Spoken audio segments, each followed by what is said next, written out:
have you gotten these? I mean, again, like you do a great job with like people you know, and you know, I didn't realize. I mean, everyone's very funny and eloquent, so I'm sure like that's not random. But like you got Cate Blanchett, who's like you know an Oscar, obviously famous actress, two-time Oscar. How did that come to be? So we have an overwhelming amount of pitches happening inbound. I've never pitched anyone to be on the show.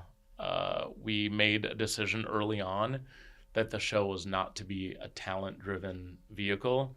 It was more about Kareem and more about the format itself, rather than like the show is popular because celebrities are on it. Because I think that Hollywood approach of like, cool, put Will Smith in it, like doesn't work.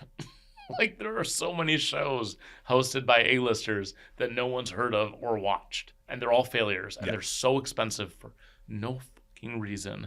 And so I was like Prince Harry. Yeah, what? I've never seen that show. Is it the Prince Harry and Markle show? It's a whole like production company of them doing different things. But yeah, I don't watch it. I just read the nasty headlines. Do some people like that one though? I don't know. Or some people are maybe watching it? There's a lot of like snarky headlines on like Daily Mail and stuff. That's because it probably sucks. Yeah. I wouldn't have either of them on the show. But I think, it was like, again, it was like, oh, Hollywood's doing this. It's not working. I'm going to do the exact opposite. I'm not going to have any celebrities on the show. So we didn't have any celebrities on the show for like the first 100 episodes. Wow. Okay. Until a friend of mine who is a celebrity said, I really want to be on the show. I said, great, you can come on the show. She came on the show. And then that opened the floodgates to like every single person doing a press tour, and then people who are not doing press tours but are just bored and want to come on the show. So now it is literally, I mean, the amount of press pitches we get is, I'd say we get like at least 100 emails a day. 15 to 20 of those are from recognizable names that we would know in this room immediately. And, you know, 1 out of 40 or 50 make it onto the show. How did Cate Blanchett, I was very surprised to see her. I don't know, maybe because she's Oscar winner or she's British. How did that come to be? I was also surprised too. Did they reach out? Yeah. Did she want to plug it? Or was she a fan? Was the publicist a fan? Like, what was if you're Cate Blanchett, what was her motivation? I think they're like, we're doing a press tour for a new movie. Okay.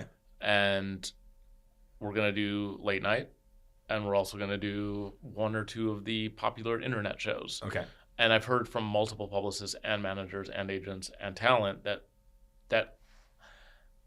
if you're going to do limited press, because it's a lot of work to do these things, if you're going to do limited press run, like do subway takes and then ignore the rest of the short form, unscripted, vertical video shows. You said it again. So I think someone like Cate Blanchett probably sees the caliber of talent that we put on. I mean, we keep it so tight. Yeah. Like it's always a surprise. It's always like it's Jane Goodall. It's John C. Reilly. It's Alexa Chung. It's Cate Blanchett. You know what I mean? Like there's a caliber that people want to be associated with on the show. So we try to keep it tight intentionally because I think a lot of the other shows will take any big name. And my show is not about big names. That's the thing. It's just not. I personally don't care at all. I would be happy to never do it again. It's more about the fact that I have to do it.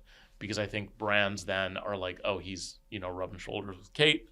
Stock goes up, price goes up, everything goes up, which is fine. So I'm playing ball. And I also do enjoy, it's really cool to meet Cate Blanchett. It's actually amazing. She's incredible. I never in my life thought I would meet her, and definitely never thought I would meet her because I have a show on the subway that is 90 seconds long. Like, that's not the case. So how do you feel when you're interviewing her or you're interviewing, John C. Reilly, like, you said you're a comedian. He's a huge comedian too. How do you feel when you're doing that? Are you nervous? Is it just as if you're doing it with me? It's funny because I still make them pitch the take. Okay. Like I'm not like, you still like Cate Blanchett had to, her email was really funny. It just said leaf blowers, leaf blowers, leaf blowers. And I pretty much got the point that she doesn't like them. I was like, great. That's, it's a good take. I have the same feeling.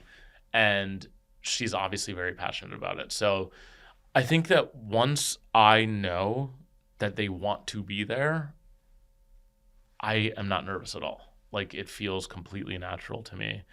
You know, I did 45 minutes with Cate, and she was amazing and such a pleasure to work with, and so funny and so kind and so natural and so normal.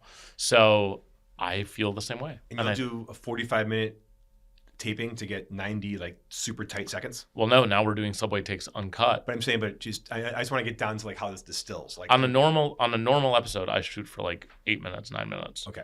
To do a 90-second episode. To do an uncut, we shoot for 45.